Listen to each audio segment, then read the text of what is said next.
반갑습니다.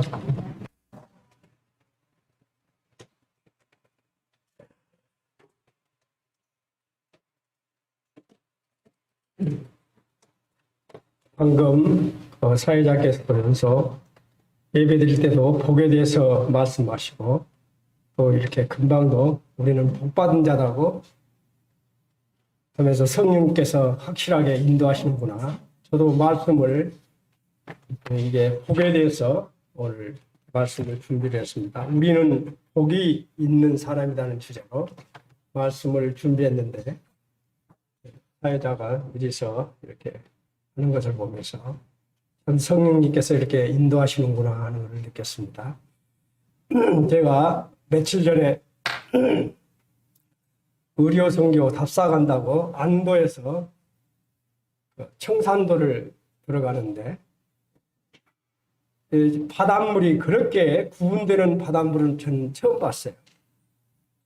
이렇게 안도에서 청산도를 가는데 육지에서 가까운 데는 물이 어느 정도 됐는데 좀 깊숙이 가니까 물이 구분이 되어버려요. 왜 이러지? 하도 이상해서 내가 이한생님, 형님 이게 너무 이상하다.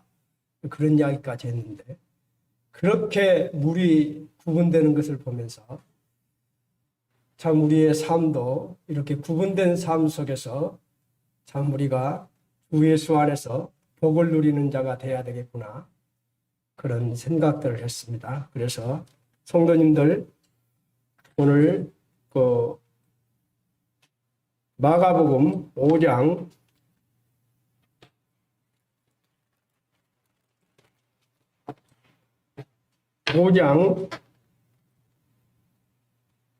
3절부터 12절까지 3절은 형제님들이 4절은 자매님들이 그렇게 해서 연속 한 절은 형제님, 한 절은 자매님들이 그렇게 읽어나가겠습니다. 마가복음 5장 3절입니다. 찾으셨죠? 시작.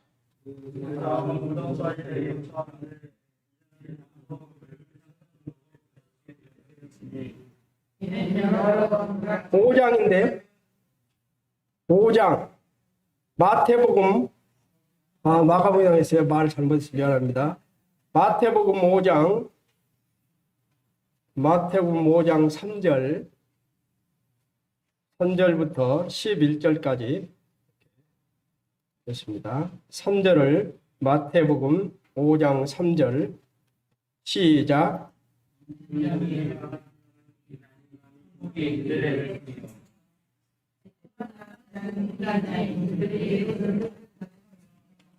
모니한 자는 복이 있나니 그들이 땅을 기업으로 받을 것이며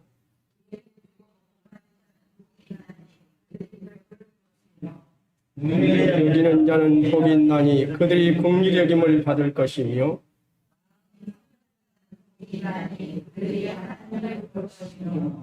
화평하게 하는 자는 복이 있나니 그들이 하나님의 아들이라 일컬음을 받을 것이며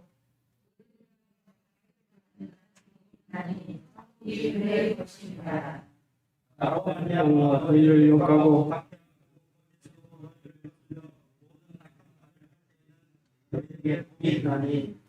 제가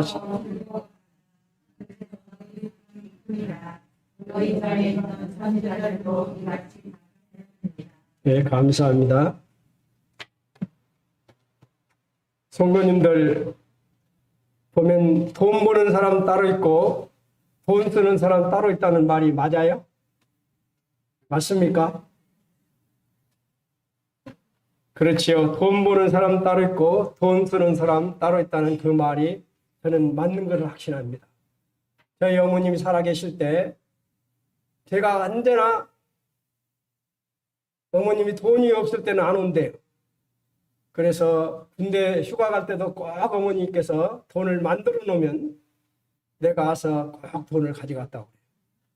광주에서도 꼭 어머니가 돈이 좀 있으면 내가 와서 이렇게 가져갔다고 그래요. 그래서 또 지금부터 제가 43살 때니까 34년 전이죠. 그때 IMF 왔을 때인데, 그때도 제가 다니는 회사는 아무 이상이 없었는데, 저희 어머님이 이제 IMF 왔다고 걱정해서 이렇게 저희 큰아들과 작은아들에게 주려고 했을 때, 아들들이 할머니가 막 돈을 준다고 해서 받지 말라고 그랬어요. 그래서 저희 큰 집이 좀 거실에 다 매형들 누나들 다 앉아 있는데 제 성경 가방에다가 양발에다가 돈을 넣어서 양발을 가지고 와서 왜 양발을 안 가지고 가냐 하면서 제 성경 가방에다 넣어버리더라고요. 근데 거기서 제 양발이 아니에요 할 수가 없잖아요. 그래서 군산에 와서 보니까 양발에다가 돈 10,000원짜리 이렇게 뭉텅이를 넣어놨어요. 그럴 때 그 돈을 받고 얼마나 울었는지 모릅니다. 지금도 음파를 돌다 보면 그런 생각이 울컥울컥 들어요. 어머니는 딸들, 사이들 또 다른 분들이 용돈을 주면 다 받아놨다가 저를 많이 줬지요. 제가 용돈을 주면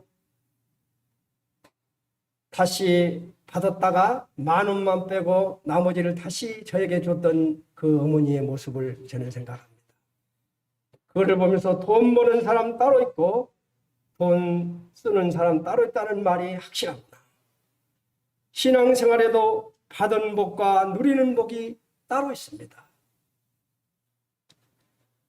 하나님께서 우리에게 복을 주실지라도 우리가 누리지 못하면 그 복은 아무 소용이 없는 것이죠. 애굽에서 나온 이스라엘 1세대를 한번 볼까요? 하나님께서는 애굽에서 종살이 하던 이스라엘 백성들을 430년 만에 해방시키셨습니다. 젖과 꿀이 흐르는 가나안 땅으로 인도하셨습니다. 이스라엘 1세대는 하나님을 온전히 믿지 않고 어떻게 했던가요? 원망하고 또 불평하고 그러한 죄로 40년간 광야에서 고생하면서 방황하는 그런 세월을 보냈죠. 이스라엘 1세대는 누구보다도 유월절을 통해서 그 다음날 아침에 일어났을 때 애굽의 첫 장자가 다 죽은 것을 보았습니다.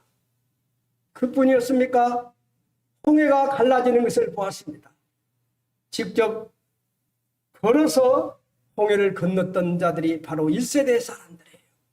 그런데 그들은 조금만 힘들고 조금만 자기들에게 마음에 맞지 않으면 불평하고 원망을 했습니다. 출애굽부터 가나안까지 들어갈 때 몇 번을 진을 치지요? 몇 번을 진을 칩니까? 아시는 분 없어요? 39번의 진을 치지요. 그러면 40년 동안 거의 매년 한 번씩 이사를 했다는 증거입니다. 40번째 되던 내 가나안에 입성을 하게 되지요. 이스라엘 세대는 가나안 복지를 받았으나 누리지 못하고 모두 광야에서 죽었습니다. 애굽에서 나올 때 20세 이하였던 후손만이 가나안 땅에 들어가는 복을 누리게 됐지요. 신명기 1장 39절에서 이런 말씀을 합니다. 너희가 사로잡히리라. 하던 너희의 아이들과 당시의 선악을 분별하지 못하던 너희의 자녀들도 그리로 들어갈 것이라. 내가 그 땅을 그들에게 주어 산업이 되게 하리라. 말 그대로 했어요. 말 그대로 되었습니다. 다같이 이스라엘 백성이라도 광야에서 살다가 죽은 사람들이 있는 반면에 젖과 꿀이 흐르는 가나안 땅에 들어가 산 사람들도 있었지요. 바로 그리스도인들 중에서도 평생 강야 생활만 하는 사람이 있는 반면에 예수님의 십자가의 대속 은혜를 풍성히 누리는 사람들이 있다는 것입니다. 그렇죠? 이미 하나님께서 주신 복을 누리지 못하는 지금은 누구에 있는 것입니까? 누구에게 있죠?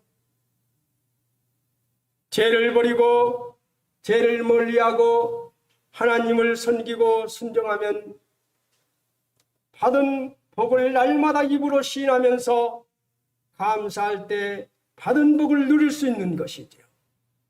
받은 복을 날마다 입으로 시인하는 것입니다. 이 성경 말씀에 그러한 복들이 얼마나 많습니까? 이삭이 야곱에게 축복을 했던 창세기 27장 27절 28절 29절의 그러한 축복들, 모세가 이스라엘 백성들에게 축복했던 민수기 6장 24절 25절 26절의 그러한 축복과 모세가 이스라엘 백성 12지파에게 축복하면서 각각 지파에게 축복했던 그 축복들, 신명기 33장에 있는 그 축복들, 엄청난 그런 축복들을 생각하면서 기도를 하는 것이죠. 그리고 로마서 1장 7절의 축복과 로마서 15장 5절 6절 13절 33절의 축복, 로마서 16장 20절의 축복들이, 그리고 데살로니가 후서 3장 16절 18절의 축복들, 그리고 히브리서 13장 20절 21절, 베드로전서 5장 11절 11절과 베드로후서 1장 2절 3절 4절의 이러한 축복들을 생각하면서 사랑하는 자녀들을 위해서 기도하고 본인을 위해서 기도하는 것이지요. 또 성도를 위해 기도하는 것이지요. 그뿐입니까? 고린도후서 13장 13절의 축복들이, 제가 매일 수요일마다 기도하는 그 축복 내용, 요한 2서 1장 3절의 축복과 요한 3서 1장 2절의 그러한 축복을 생각하면서 하나님께 우리가 기도할 때 그러한 축복을 누리게 되는 것이지요. 복 있는 사람과 복 없는 사람이 분명히 있어요. 우리가 보면 들지요. 어떤 사람은 일을 열심히 하는데 일이 안 풀리는 사람들이 있죠. 분명히 우리가 보았을 때도 복 있는 사람과 복 없는 사람이 분명히 있습니다. 하지만 예수님께서 말씀하신 복은 세상에서 말하는 운명적인 타고난 복이 아니라 누구나 믿고 순종하면 받아들일 수 있는 최고의 복을 말하는 것이죠. 8가지 복 가운데 처음 4개의 복은 사람이 자기 자신에게는 의가 없음을 발견하는 단계를 말하고 있습니다. 다음 4가지 복은 이미 복받은 사람이 마땅히 행해야 할 책임에 대해서 언급하고 있지요. 8복에 사용되는 복은 헬라어로 마카리오인데 이것은 성도가 누리는 행복의 최상급을 의미하는 것입니다.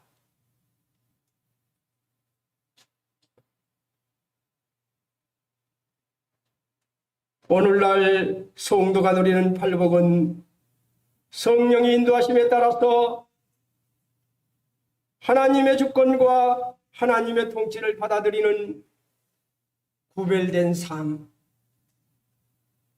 속에서 의와 평강과 희락으로 나타나지요.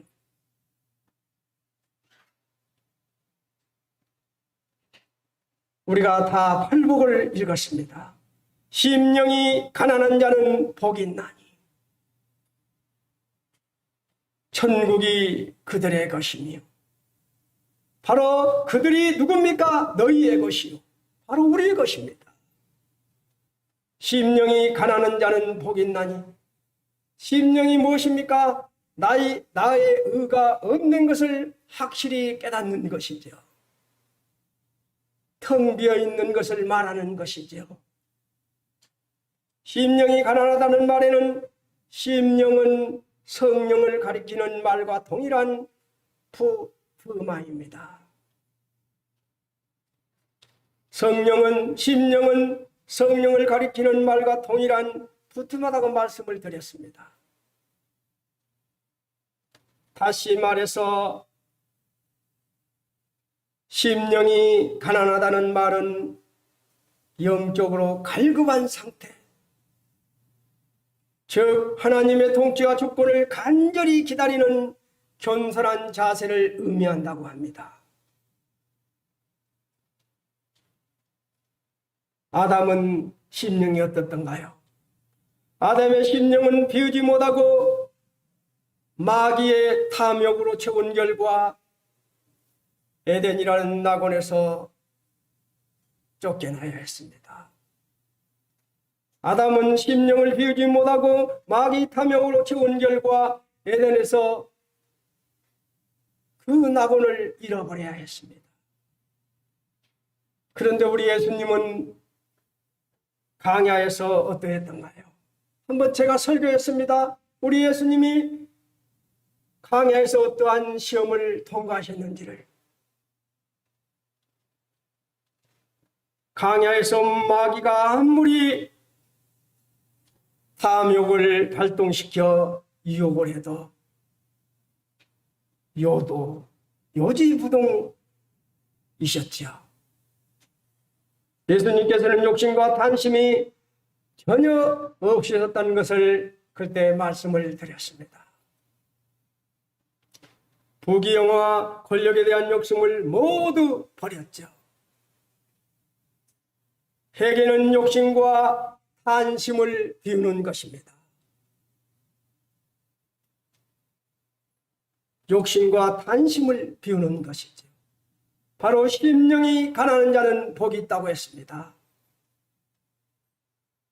너희는 먼저 그의 나라와 그의 의를 구하라. 그리하면 이 모든 것이 너희에게 더하시리라.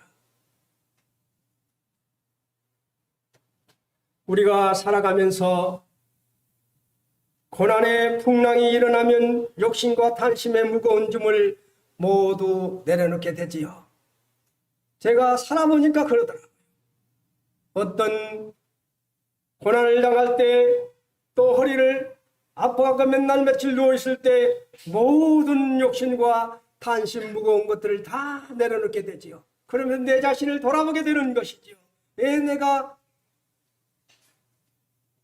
나를 돌아보게 되는 것이죠. 바로 그래서 시편 119편에 그러한 고백이 우리에게 있는 것이죠. 고난당하기 전에는 내가 그릇 행하였더니 이제는 주의 말씀을 지키나이다. 삶 가운데 고난과 풍랑이 일어날 때 욕심과 탐심 무거운 짐들이 없어진다는 것이요. 심령이 가난한 자는 복이 있다고 했습니다. 여기에 있는 우리 성도님들은 다 복이 있는 자들입니다. 애통하는 자는 복이 있나니 그들이 위로를 받을 것이며, 애통은 하나님과 인간 사이를 갈라놓은 죄에 대해 깊이 슬퍼하고 철저히 회개하는 마음을 가리키는 말이죠. 자신에게 구원받을 만한 아무런 의가 없음을 깨닫는 것입니다. 하나님께 엎드려서 간절한 마음으로 죄를 회개하고 자복하는 사람을 가리키는 것이죠. 애통하는 자는 자기의 부족함을 탄식하고 슬퍼하는 자가 바로 애통한 자입니다. 애통하는 성도가 성령의 충만을 받게 되지요. 애통하며 기도하는 자가 응답을 받습니다. 바로 한나같이 애통하는 기도하는 자가 한나처럼 기도 응답을 받는 것이지요. 그래서 야고보서 4장에서 보면 슬퍼하며 애통하며 울지어다. 너희 웃음을 애통으로, 너희 즐거움을 근심으로 바꿀지어다. 주 앞에서 낮추라. 그리하면 주께서 너희를 높이시리라고 말씀하고 있습니다.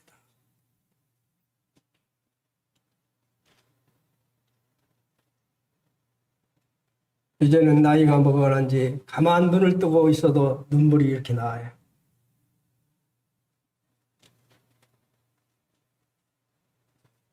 애통하기를 그치면 바로 위로가 그친다고 이야기했습니다. 애통하지 않고 교만하게 되면 내리막길로 내려가게 되어 있습니다. 그래서 잠언 16장에 이런 말씀을 하시죠. 교만은 패망의 선봉이요 거만한 마음은 넘어짐의 앞잡이니라고 말하고 있습니다. 개인이나 나라의 모든 민족에게나 하나님의 위로가 있도록 하기 위해서는 애통을 해야 한다. 개인이나 온 나라의 민족의 모든 백성들이 애통하는 마음이 있을 때 위로가 있다는 것입니다. 그래서 말씀에 너희는 위로하라, 내 백성을 위로하라 하죠. 참된 위로는 전적으로 하나님께 의해서 주도되는 것이지만 하나님 위로는 진정한 회개의 눈물이 있는 자에게 주어진다는 사실입니다. 애통하는 자는 복이 있나니 또 온유한 자는 복이 있나니 그들이 땅을 기업으로 받을 것이며 온유한 자는 자신의 의를 나타내지 않고 남을 불쌍히 여기는 마음으로 주님의 사랑을 가득 마음에 품고 사는 자들을 가리킨다고 합니다.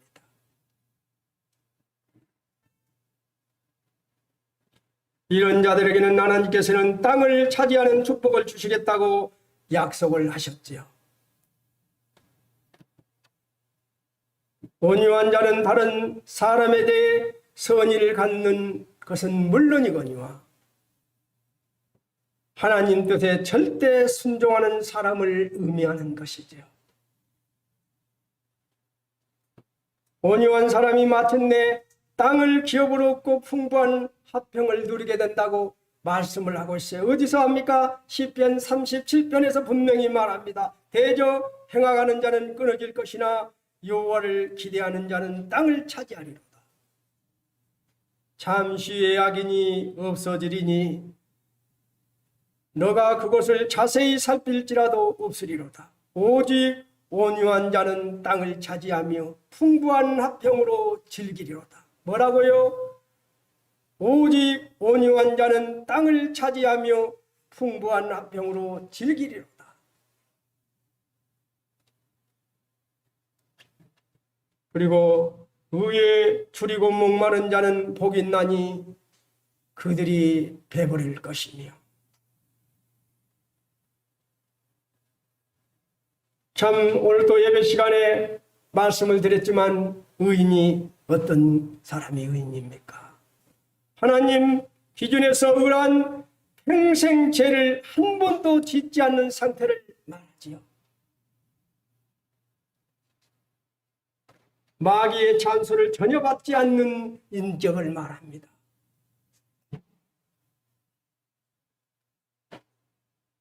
하나님 앞에 부끄럼 없이 당당히 설 수 있는 자격을 말합니다. 이런 사람이 과연 우리 중에 있습니까?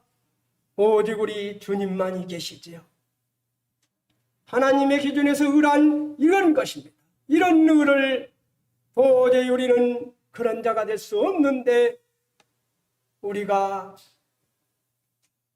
주님을 믿었다는 그것 하나 때문에 아버지 하나님께서 우리를 보실 때 의인이라고 하시는 거예요.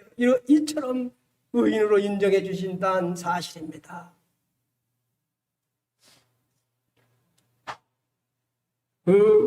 주의 의는 영원한 의요 주의 법은 진리로소이다. 인간은 자신의 행위를 통해 의를 얻고자 많이 하지요. 많은 사람들이 수양을 합니다. 특히 불교에서는 더 하지요. 수양을 하지요. 존재적인 신앙을 통해서 의인이 되고자 합니다. 그러나 그럴수록 죄가 드러날 뿐이지요. 갈라디아서 3장 10절에서 말하고 있습니다. 그렇게 하면 날수록 죄가 드러날 뿐입니다. 로마서 3장 23절에도 모든 사람이 죄를 범하였음에 하나님 영광에 이르지 못하더니 의인은 없습니다. 모든 사람은 죄를 범하기 때문입니다. 그런데 하나님께서는 우리를 의인이라고 하는 거예요. 그거를 생각할 때 얼마나 감사합니까? 여기에 있는 우리는 예수님의 영원한 대속의 은혜로 의를 얻었습니다. 그러니까 복받은 자들이죠. 믿음으로 의로운 신분을 선물로 얻게 되었습니다. 바로 에베소서 2장에서 말씀하시오. 너희가 그 은혜를 인하여 믿음으로 말미암아 구원을 얻었나니 이것이 너희에게서 난 것이 아니요 하나님의 선물이라. 행위에서 난 것이 아니니 이는 누구든지 자랑하지 못하게 하려. 우리는 이런 의인입니다. 도저히 내가 나 자신을 돌아보면 의인이 아니지만 하나님이 보실 때 너를 의인이라고 해주신 거예요. 얼마나 감사합니까? 긍휼히 여기는 자는 복이 있나니 그들이 긍휼히 여김을 받을 것입니다. 긍휼은 불쌍히 여기고 용서하는 마음을 긍휼이라고 하죠.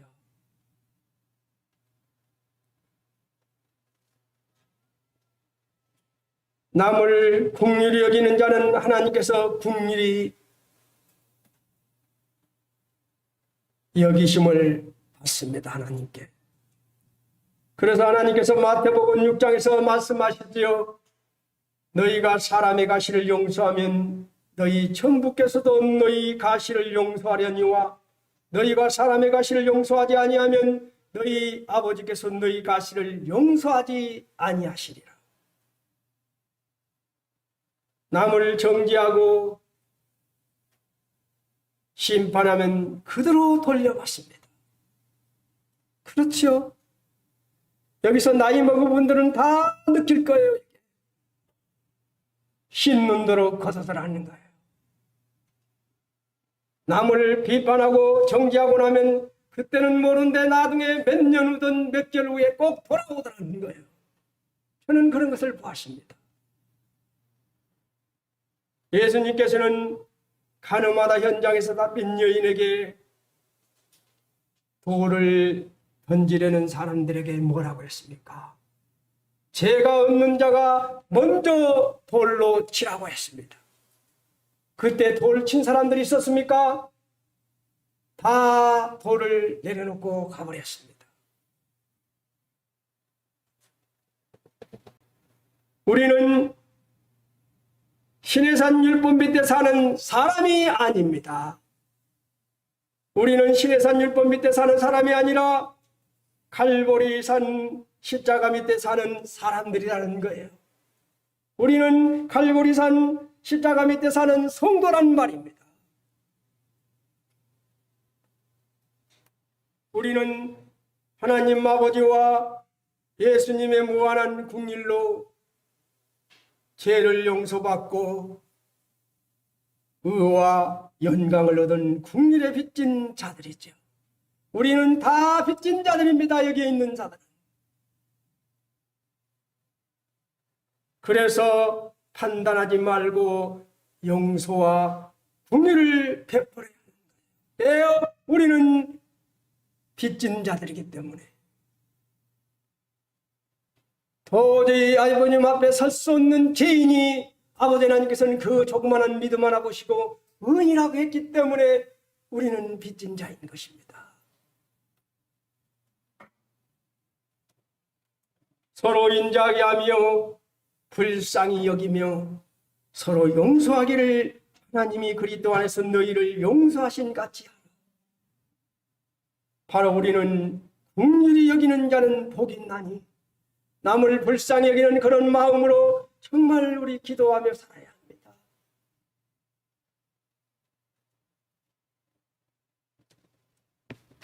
마음이 청결한 자는 복이 있나니 그들이 하나님을 볼 것이니. 마음이 청결한 자가 어떤 자가 청결한 자일까요? 바로 두 마음을 품지 않는 자, 하나님으로만 만족하는 자가 바로 청결한 자가 아닐까요? 깨끗한 호수에는 하늘이 비치지만 썩은 물에는 아무것도 비치지 않습니다. 그렇지요? 맑은 호수에는 하늘이 비칩니다. 그러나 썩은 물에는 아무것도 비치지 않듯이 마음이 청결해야 하나님을 볼 수 있는 것이죠. 죄는 우리 마음을 부패하게 하고 혼탁하게 합니다. 마음이 청결해야 하나님의 은혜를 받아들이고 체험할 수 있지요. 내가 죄가 있고 내 마음속에 누구를 미워하는 마음이 있을 때 어떤 기도가 되고 되는가 안 되죠. 바로 그것은 하나님을 볼 수 없기 때문인 것이지요. 마음을 청결하기 위해서는 죄를 회개하고 그리스도의 보혈로 씻어야 하는 것이지요. 그리스도의 보혈로 날마다 씻으며 기도해야 하는 것이죠. 그래서 저는 제 몸이 아픈 부분을 주님께 기도합니다. 주님의 능력의 보혈로 제 이 두 눈알을 닦아주시고 씻어달라고. 제가 녹내장이었거든요. 그래서 현대의학으로서 고칠 수 없는 이 병을 주님의 능력의 보혈로 두 눈을 닦아달라고. 대장이온 이 당뇨가 있기 때문에 제 췌장 당뇨를 현대의학으로 고칠 수 없기 때문에 주님의 능력의 보혈로 제 췌장을 닦아달라고 기도하는 것입니다.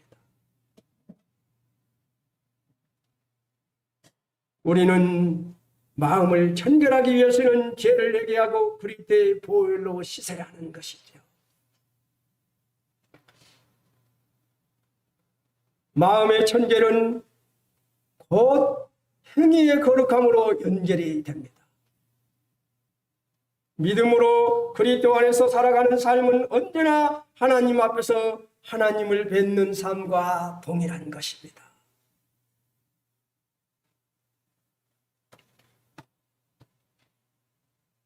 그리스도의 보혈로 씻어야 합니다. 그럴 때 혼탁한 마음이 깨끗하게 되고 성령님께서 임하게 되는 것이죠. 저는 그래서 저희 군산 본영록교회 성도님들이 안디옥 교회 성도들 같이 성령의 음성을 듣게 달라고 매일 부르겠습니다. 왜요? 성령의 음성을 들어야만이 교회가 부흥할 수 있기 때문입니다. 마음이 깨끗해야만이 성령이 임할 수 있는 것이지요.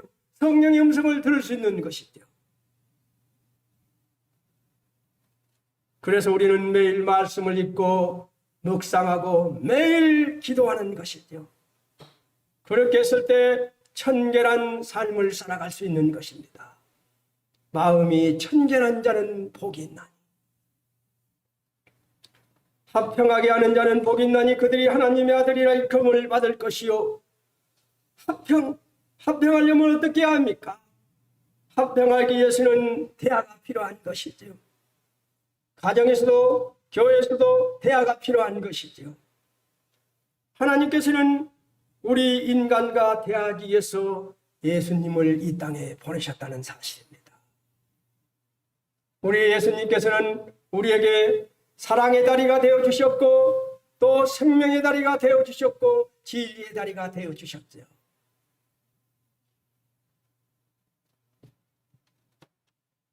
합평하기 위해서는 비평과 판단을 하지 말아야 하는 것입니다. 신의 산에서 주신 십계명과 율법은 사람의 허물을 들춰내지만은 갈보리산에서 피 흘리신 주님의 보혈은 우리의 죄를 용서하고 허물로 덮어주고 사랑으로 끌어안고 안아주셨습니다. 맞지요? 신의 산에서 주신 십계명과 율법은 사람의 허물을 들춰낼 뿐입니다. 그러나 갈보리산에서 피 흘리신 우리 주님의 피는 죽음은 모든 허물을 덮으셨습니다. 화평하기 위해서는 양보해야 하는 것입니다. 양보해버리면 소리가 없지요. 저는 정말 이거를 갈수록 느끼는 것 같아요. 양보해버리면 다툴 일이 없어요. 이제 마지막인 의를 위하여 핍박을 받는 자는 복 있나니 천국이 저희 것입니다. 의란 예수님께서 십자가에서 죽으심으로 인간의 모든 죄를 사하신 공로를 믿는 것입니다. 모든 죄를 사하신 공로를 믿는 것이죠.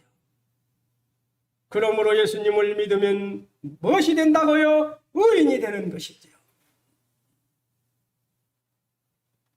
의를 위하여 박해를 받으면 하나님께서 인정을 해주신다고 분명히 말씀하셨습니다. 의를 위하여 박해를 받으면 하나님께 인정을 받게 되는 것이며, 의를 위하여 박해를 받으면 하나님께 사랑을 받는 것이며, 의를 위하여 박해를 받으면 성령님의 위로를 넘치게 받습니다. 또 천국 시민으로 확정되는 복을 받는다는 사실입니다. 내가 잘못해서 박해받는 것은 아무것도 아니죠. 그러나 의를 위해 핍박을 받는, 우리 주님을 위해서 예수님 때문에 핍박을 받고 박해를 받는 자는 이런 복을 받는다는 것입니다. 여기에 있는 분들 얼마나 예수님 때문에 핍박을 받았습니까? 예수님의 복음을 전하면서 핍박을 받았습니까? 직장 생활하면서 예수님 믿는다고 회식할 때마다 핍박을 받습니까? 그거는 아버지 하나님께 영광을 돌리는 일이죠. 저도 다 경험해 왔습니다. 회식할 때마다 좀 할 때는 안 먹는다고 이제 좀 고참이 되니까 어레껏 하고, 오히려 그런 후배들이 오면 오히려 방어를 해줄 수 있는 그런 사람들이 되는 것이죠.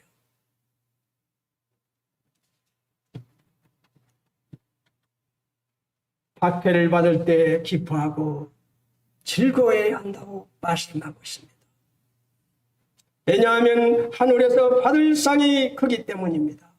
제가 안 읽겠습니다. 베드로전서 4장 13절에 말씀하고 있어요.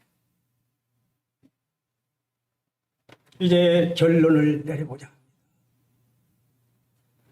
하나님께서 주시는 복은 예수님을 믿고 순종하는 자에게 차별 없이 주시는 복이라는 사실입니다.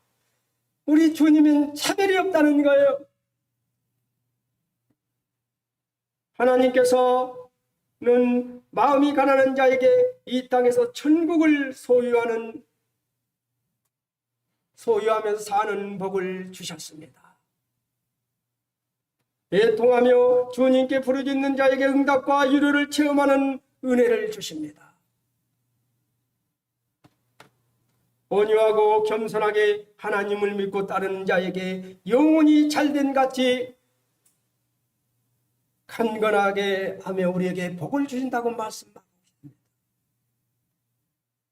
의를 사모하는 자, 이웃을 긍휼히 여기는 자, 마음이 청결한 자가 받는 복은 세상의 어떤 복에도 바꿀 수 없는 최상의 복이라는 사실입니다. 예수님께서 말씀하신 복 있는 사람은 영원히 복이 있는 사람을 말합니다. 우리는 당분간 어디까지만 복 받은 사람이 아니라 우리가 죽을 때 하늘나라 가서도 복을 받은 사람이라는 사실이에요. 예수님께서 말씀하신 복 있는 사람은 영원히 복이 있는 사람을 말합니다. 우리는 복을 누리며 살아야 하는 바로 성도라는 사실을 우리는 기억해야 합니다. 성도는 뭐예요? 구별된 삶이지요. 안도 앞바다와 청산도 가는 그 길이 딱 바닷물인데 구분이 되듯이 구분된 삶이 바로 성도의 삶인 것입니다. 음식에 소금이 들어가야 맛이 나는 것처럼 저희 군산 번영록교회 형제자매님들이 가는 어느 곳에 가는 곳마다 기쁨과 소망을 주는 그런 성도님들이 되시기를 간절히 기원합니다. 소금이 음식의 부패를 방지하는 것처럼 세상의 부패를 방지하는 거룩한 그리스도인이 되었으면 합니다. 저희 군산 번영록교회 성도들이 영향력을 주는 그런 성도들이 되었으면 해요. 이미 복받은 자이기 때문에 우리는 주변에 영향력을 주는 그런 삶을 살아야 합니다. 복받은 자답게 살아가는 우리가 되었으면 합니다. 감사합니다.